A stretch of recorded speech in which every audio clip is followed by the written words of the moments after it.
I used to believe I just wasn't the speaking type. In meetings, I stayed quiet. I had ideas, but I hesitated.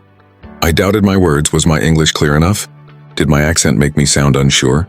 I overthought everything, and by the time I felt ready to speak, the moment had passed.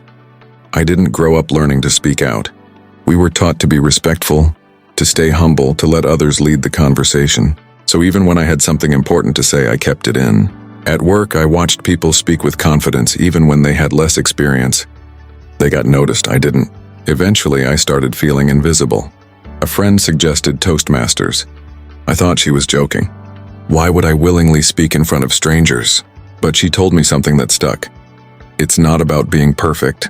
It's about practicing in a place where no one expects you to be. But what I found was a room full of people who listened, who encouraged. Week by week, I kept going. I gave speeches, took on roles, made mistakes, but each time I grew. Slowly, I stopped worrying so much about grammar. I started focusing on my message. I stopped apologizing for my accent and began owning it. And what surprised me the most, I didn't just become better at public speaking. I became more confident in every part of my life. I started speaking up in meetings. I led discussions. I interviewed better. I gave a wedding toast without shaking. I even started mentoring others. Toastmasters gave me more than a skill. It gave me my voice, and I'm not alone. I've met people from all walks of life, students, engineers, retirees, immigrants, all working on the same goal, becoming better communicators.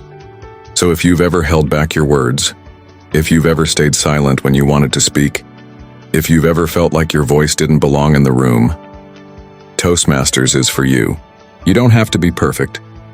You just have to start. Visit a club, speak if you want to, or just listen. There's no pressure, just people cheering you on as you take one step forward. Your voice matters, your story matters.